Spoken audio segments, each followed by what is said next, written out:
Greetings. My name is Michael Siminovitch. I'm a professor at the University of California, Davis, and I hold the Rosenfeld Chair in Energy Efficiency. And it's a real pleasure being here today. And what I'm going to introduce and chat about is what we are calling the UC Davis Circadian Protocol. And this is a lighting system protocol that can be applied to buildings, hospitals, residential construction. And I'm going to talk about the basic principles, some of the technologies, and some of the interventions that you can be doing in your home to make your home more circadian friendly. And so what is circadian? Circadian, the actual word comes from Latin, and it means about the day.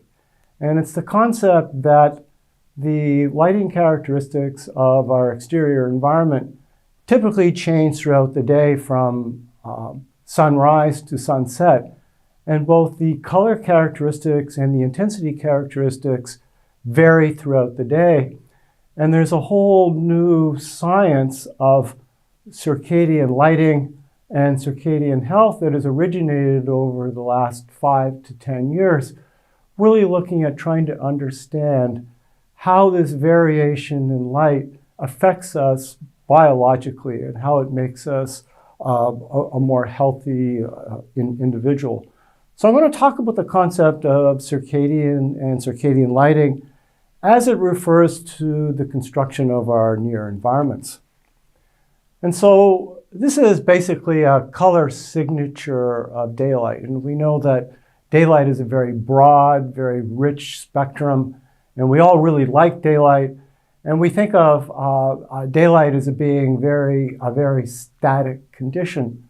However, daylight has got a very wide variation in terms of quality, intensity, and color. And this is really the foundation for the whole circadian concept. And so this graph is a little bit complicated, but what it does is it shows all the very spectral variations for daylight throughout the day, all the way from noon to sunrise and sunset. But what it really refers to is this, is that we've evolved under a very specific series of color and spectral conditions. For example, in the morning, very early in the morning, daylight is very rich in the amber orange region. And so our biology and our human evolution has really evolved under this kind of characteristic. However, early in the morning and throughout the day, daylighting is very white and very blue, very cool color, and very high intensity. So this is the kind of characteristic that our biology has really evolved under. And then, of course, towards sunset, we see the reversal where we start losing the blues, and we start moving into the ambers, orange, and reds.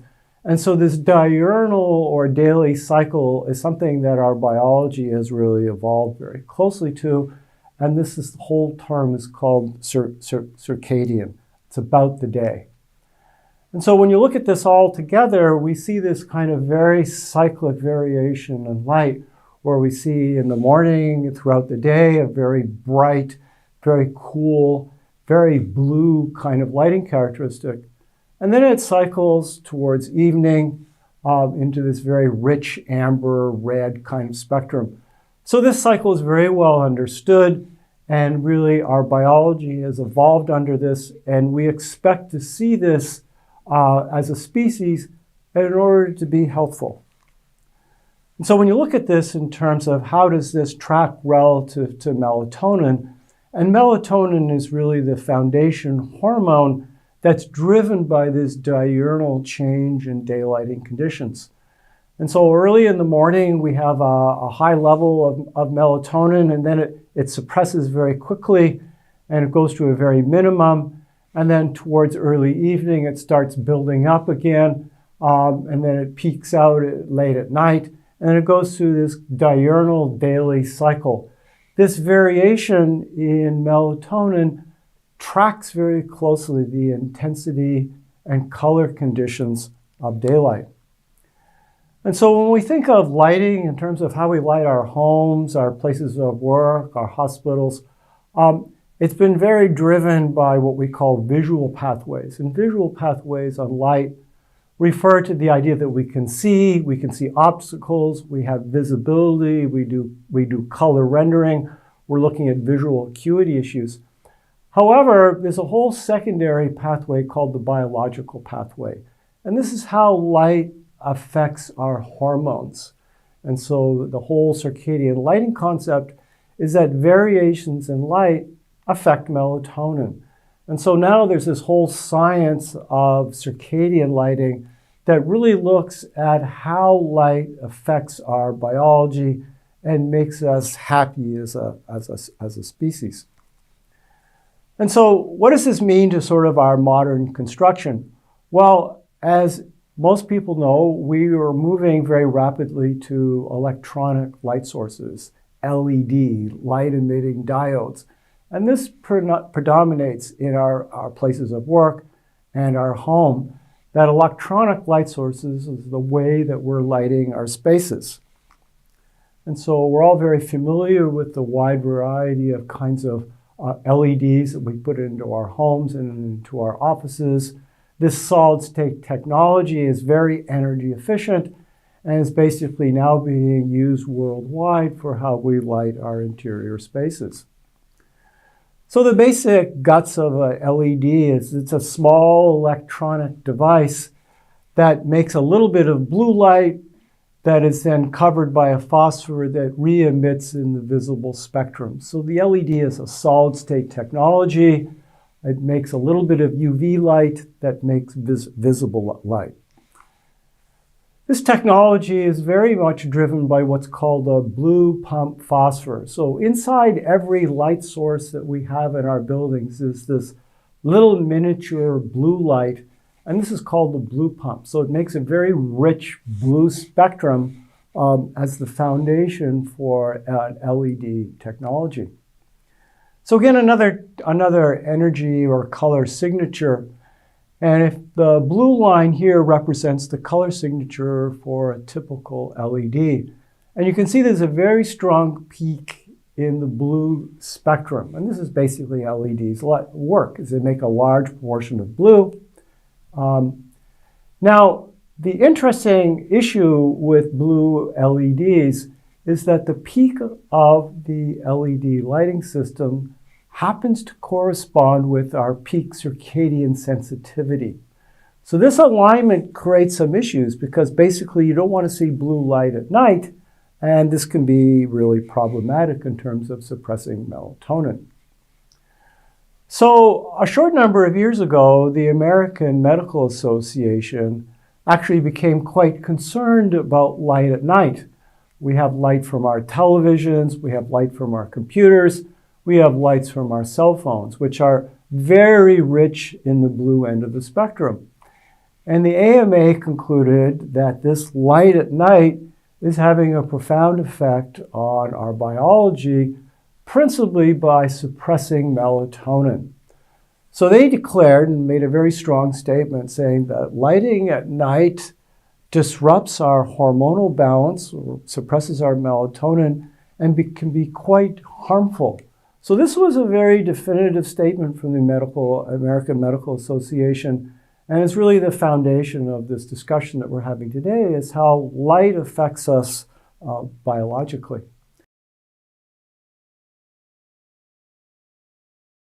So again, another graph, and what I'm showing here are different color signatures that suppress melatonin. So it turns out that the blue light in the shorter wavelengths is very suppressive, and it's a kind of light that we don't want to see. However, if you look at the ambers and the red spectrum, it doesn't suppress melatonin. So we can actually use this in the design of our spaces. And so this graph basically shows two things. One is it shows the kind of exposure to light that we had as hunter-gatherers and the exposure for a modern cohort. And so as hunter-gatherers, we saw a lot of light during the day, very rich blue, suppresses melatonin is what we want. And then at nighttime, basically dark. And so hunter-gatherers had a very healthy circadian lighting environment. On the contrary, if you look at the modern cohort, modern culture, we don't have so much light during the day. We're inside offices that are relatively dark relative to daylight. And then at nighttime, we're all subject to computers and televisions and to lighting in our homes. And this level of lighting can be quite harmful in terms of suppressing our melatonin.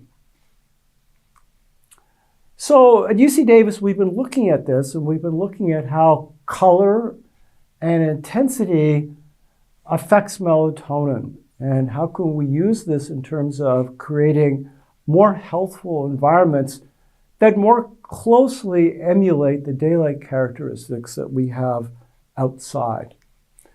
So a number of years ago, UC Davis built the Honda Circadian House. And Honda sponsored the development of this energy-efficient home. And at the same time, we developed the first circadian lighting system where we explored a number of these opportunities to emulate the kinds of daylight characteristics that we normally have. So this was an experimental home that we developed, and it was actually the first circadian home in the United States. And this house included a number of different strategies in terms of energy efficiency and solar and also circadian lighting. And so we evolved what we're terming the UC Davis Circadian Protocol, which was a number of different strategies that we could put inside a home that would allow us to have a very similar daylight characteristic that kind of emulated the diurnal changes in spectrum and intensity. And so we have a whole series of recommendations for this protocol. And what I'm going to do is go through some of these strategies. And basically, it hinged on two priorities. And what we wanted to do was replicate the kinds of characteristics that you see in this photograph, where we have very bright white light during the day, and then it modulates to a much lower level at nighttime, much closer to a red-amber spectrum. So it's basically about two concepts. One is to maximize the melanopic light during the day, and that means maximize the kind of daylight component that we have during the day, and then minimize the amount of bright blue light, melanopic light at night. So basically, what you want inside a home is kind of the lighting characteristics that you see in this photograph, which is exactly what we have outside every day. So the Honda house first included maximizing the amount of daylight inside the space. And what did this mean? It meant a lot of windows, a lot of bright color, lots of white surfaces, which allowed the home to be bathed in daylight throughout the day. And so this was very good at suppressing melatonin and really allowed people to be exposed to bright white light during the day. What we also did is we put an electronic lighting system in that allowed us to emulate daylight characteristics. So on one side, we have very bright white light during the day, and then in the evening, the color characteristics of the interior would change to this very rich amber orange light, emulating the kind of light that you see at sunset.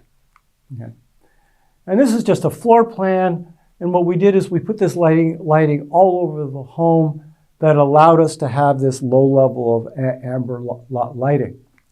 And throughout the home, in the evening, we put a secondary layer of light, amber light, that allowed for wayfinding. And this supports the idea that you could move around the home without a lot of bright white light that would suppress your melatonin.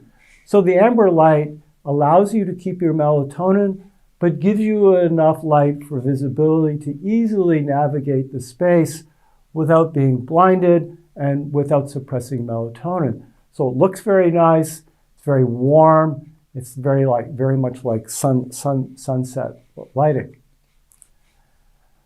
We did this, for example, also in the kitchen. In the kitchen, this shows the typical daytime condition, but at the evening, it modulates over to a very low level of amber lighting.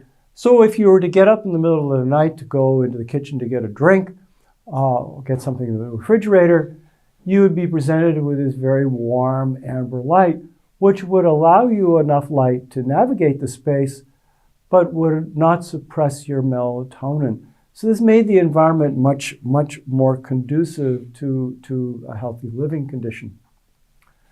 So why amber light? And again, amber light very closely emulates the kind of spectral and intensity characteristics that we see as sun starts to set. Okay? This color signature shows melanopic flux or your circadian sensitivity with the dotted line. The red line shows the color signature for amber light. And you can see there's very little overlap between these two spectra, which means you can have a lot of amber light and it doesn't have any impact on your circadian sensitivity. There's also a secondary benefit for what we call dark adaptation. And dark adaptation has to do with a visual process, is that when we start reducing the light to darkness, our eyes slowly adapt to allow us to see well at night. And you know when you turn off the lights, you can't see anything, but a few minutes later, 10, 15, 20 minutes later, you can see quite well. This process is called dark adaptation, and it sort of allows you to navigate under relatively dark conditions. But this takes time for your eyes to adapt. Now, this is very critical in our residential and our healthcare spaces. Think of, for example, navigating stairs. If it's very dark outside, trips and falls can happen because your eyes have not adapted enough to the darkness. And so this dark adaptation has to do with the visual process where you build up rhodopsin in the rods inside your eyes that gives you enough chemicals to allow your rods to be able to detect light at very low light levels. So this adaptation process, dark adaptation, is very critical for safety and navigation at night. This process can take about 20 minutes. And so this graph sort of shows you the progressive threshold ability to see at deep darkness. In this process, 15, 20 minutes, we typically adapt well to very low levels of light. And so why is this important? Well, you know, the American family physician, this was a document that came out a number of years ago that showed, you know, it's one of the principal issues that we have with injury is related to trips and falls. And so trips and falls are typically happening at night. They're happening on changes of plane. And this is particularly an issue with an older demographic. When the trips and falls happen, it leads to more serious health issues. So we're very concerned about trips and falls in the home. And so the issue here is that we want to be very supportive of blue cone sensitivity. And this has to do with rod function and the idea that we're not putting out light that is bleaching out the rhodopsin. And you know when you turn on all the lights, what happens is you bleach the rhodopsin in your eyes and you can't see well when the lights go off.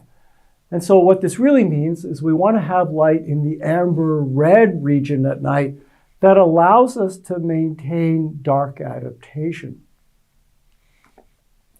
So again, this is why amber light works so well in these types of environments. When you light up a space at night, late at night with amber light, it preserves the rhodopsin, your dark adaptation, and allows you to visually function at very low levels of light.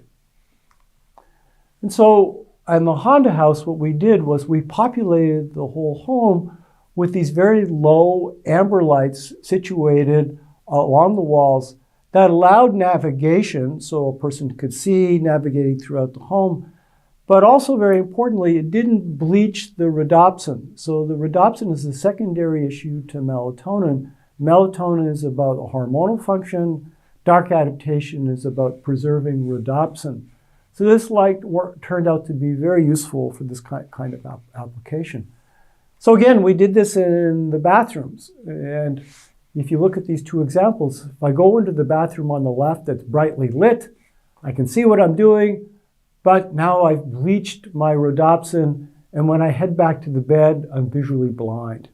So the slide on the right is the Honda house with the amber lighting. When I go into the bathroom, amber light allows me to see, but it also preserves the rhodopsin. And this is a close-up view. Very pleasant light, very low glare, and it preserves, again, the melatonin, and also supports the dark adaptation and rod function.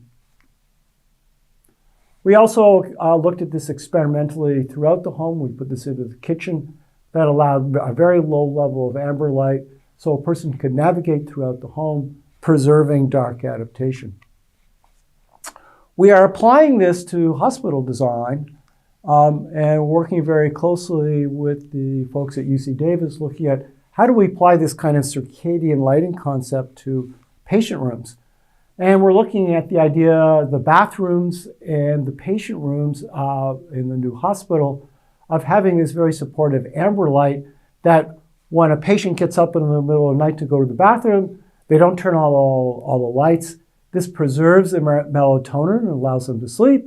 It also doesn't bleach out the rhodopsin, so it allows for maintaining dark adaptation, less trips and falls.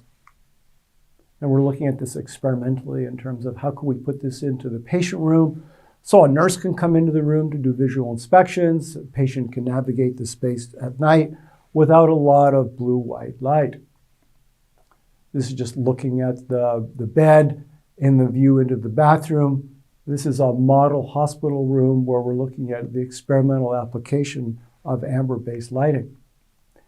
And again, the general interior of the light would also marry the solar distribution. So we have very warm light in the late afternoon, very bright white light during the day. Okay.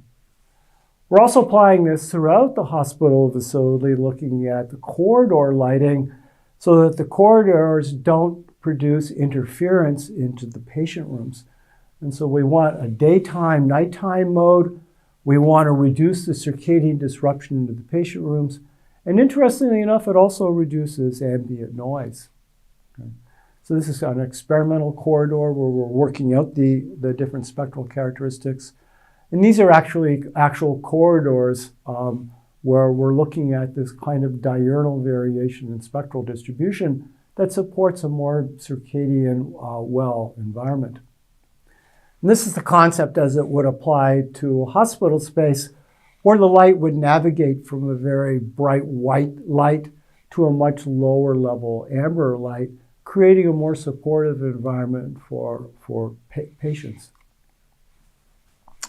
We're also exploring the concept of how this colored light affects stress. Again, this is not hormonal or circadian, but can discrete color be used to modulate stress?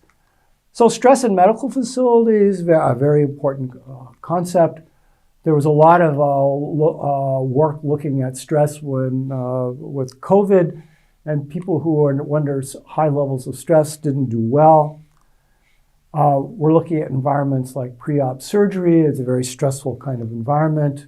Imaging spaces, again, very stressful. And the basic question here is, can we use color, specifically amber, would it have an effect on stress? And so we partnered with the Mind and Brain Institute, which is an institute that looks at stress. We developed an experimental room where we could introduce different colors, where we could look at this kind of diurnal change in color and would it have an effect on stress.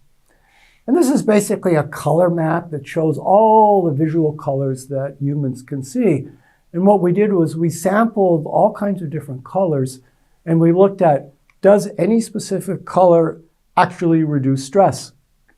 And so what we did is we had a cohort of students, we measured brainwave patterns and stress, and we introduced different colors, and we determined specific colors actually do reduce stress. And so here is the laboratory where you can actually see the monitoring equipment that we're measuring stress on students, the close-up view. And a little bit complicated graph, but basically what we showed was the amber spectra had a very significant impact on stress recovery. So when students were exposed to amber light, they more quickly recovered from stressful events. And so this actually makes some evolutionary sense. And so I always look for evolutionary analogs in terms of how does light and color affect our well-being. And if you think of the variations of light, again, throughout the day, we have this whole concept called golden hour. And this is, as sun sets, it starts modulating into this red amber, and our whole sort of physiology calms down. And so we're basically wired to see this. And when we see amber, it's very calming.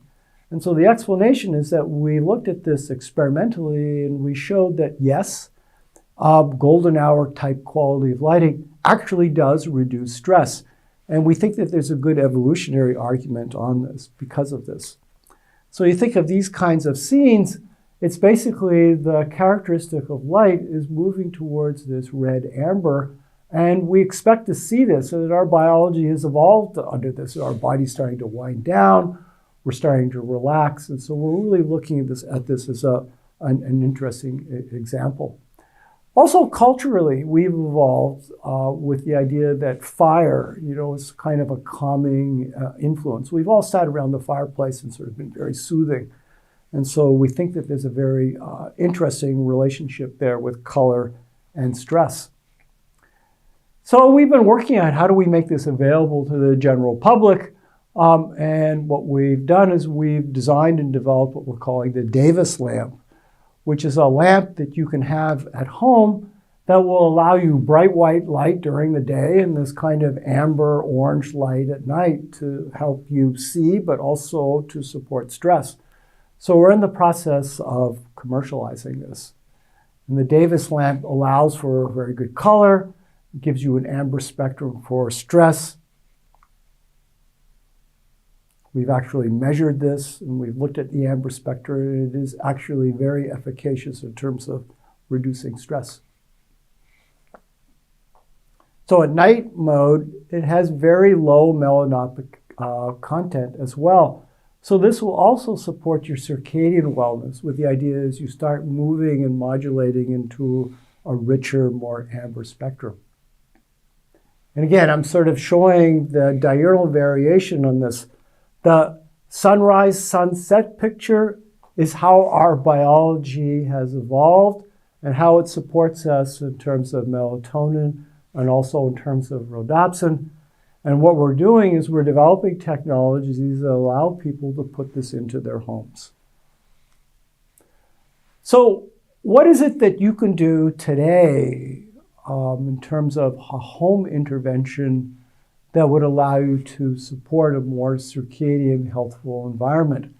And so this photograph shows a sort of a very typical kind of home situation that can be created relatively easily and at low cost.